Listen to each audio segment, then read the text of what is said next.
हर हर महादेव, जय भोलेनाथ। हरताल का तीव्र कथा। एक बार भगवान भोलेनाथ ने माता पार्वती को उनका पिछला जन्म याद दिलाने के लिए कथा सुनाई है। तो कथा बहुत प्यारी है, आइए सुनते हैं। हे गौरा, तुमने मुझे पाने के लिए पिछले जन्म में बहुत कठोर तप और घनघोर तपस्या की थी।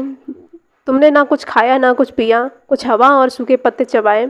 जला देने वाली गर्मी या कपकपाती ठंड या फिर घमासान बारिश में भी तुमने नहीं हटी। तुम डटी रही अपने त्याग पर।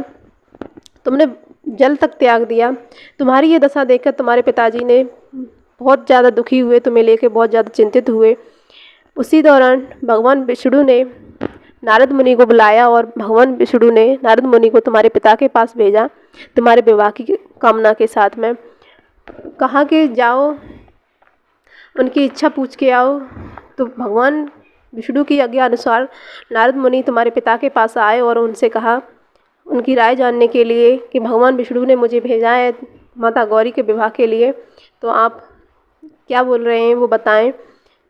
तो उन्होंने कहा कि जब भगवान विष्णु ने आपको भेजा है तो हम तैयार हैं। वो बहुत ज़्यादा खुशी हुए, लेकिन इधर आपको ये बात पता चलती है तो आप बहुत ज़्यादा परेशान हो जाती हैं, दुखी हो जाती हैं। इस बात को लेके इतनी चिंतित और दुखी थी कि आप सोच रही थी कि मैं अपना त्याग ही कर दूं। उसी दौरान आपकी सहेली आपके पास आती है और आपको दुखी देखकर आपसे पूछती है। तो आपने सारी व्यथा बताई कि मैं भगवान भोलेनाथ को अपना मन ही मन में पति मान चुकी हूँ, इसलिए मैं भगवान विष्णु से शादी नहीं कर सकती। तो तुमने अपनी सहेली को सारी कहानी बताई और रोते रोते, तुम्हारी सहेली बहुत ज़्यादा होशियार और समझदार थी, तो उसने कहा कि मैं तुम्हें ऐसी जगह ले चलूँगी जहाँ पर तुम्हें कोई नहीं ढूंढ सकता। तुम्हारी सहेली तुम्हें एक जंगल में लेके गई जहाँ पर नदी का किनारा और एक गुफा के पास में लेके तुम्हें गुफा में बिठा दिया। वहाँ पर तुमने रेत से शिवलिंग बनाई।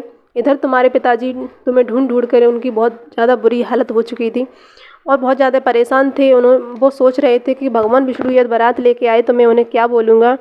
उसी दौरान तुम्हारी इतनी कठोर तपस्या के कारण मेरा आसन हिलने लगा और मैं तुम्हारे सामने प्रकट मुझे होना ही पड़ा। मैंने आपसे कहा कि मांगो, क्या मांगती हो, कुछ वरदान मांगो। तो आपने कहा कि मुझे कुछ नहीं चाहिए, मैंने आपको अपने पति के रूप में स्वीकार किया है, आप भी मुझे अपनी अर्धांगिनी के रूप में स्वीकार करें प्रभु। यदि आप मेरी तपस्या से प्रसन्न होकर यहाँ आए तो मुझे अपनी अर्धांगिनी के रूप में स्वीकार करें। मैंने तथास्तु बोलकर मैं कैलाश पर्वत के लिए आ गया। उधर तुम्हारे पिताजी बहुत ज़्यादा ढूंढते ढूंढते तुम्हें व्याकुल थे, तो उन्हें भी पता चला कि आप उस गुफा में हो, तो तुम्हें ढूंढते हुए तुम्हारे पिताजी उसी वन में पहुँचे, उसी गुफा में पहुँचे जहाँ पर तुम बैठी हुई थी। तुम्हारे पिताजी पहुँचे तो तुमने जिद की कि मैं आपके साथ तभी चलूँगी, तभी वापस लौटूँगी जब आप मेरा विवाह भगवान भोलेनाथ से कराओगे। तुम्हारे पिताजी तुम्हारी जिद के आगे झुक गए और उन्होंने कहा कि हाँ, मैं तुम्हारी शादी भगवान भोलेनाथ के साथ कराऊंगा।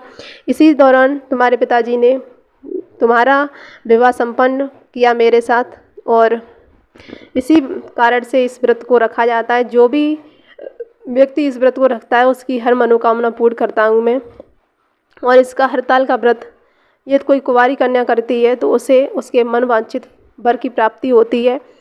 और इस व्रत का नाम हरताल का इसलिए पड़ा है क्योंकि इसमें तुम्हारी सहेली का रोल रहा था और तुम्हारी सहेली ने तुम्हारे लिए बहुत कुछ किया। तुम्हारी सहेली तुम्हारे साथ खड़ी रही, तुम्हारी हर कठिन तपस्या में तुम्हारा साथ दिया उसने। इस कारण से इस हरताल का व्रत के बारे में इस कथा को जाना जाता है। हर हर महादेव, जय भोलेनाथ।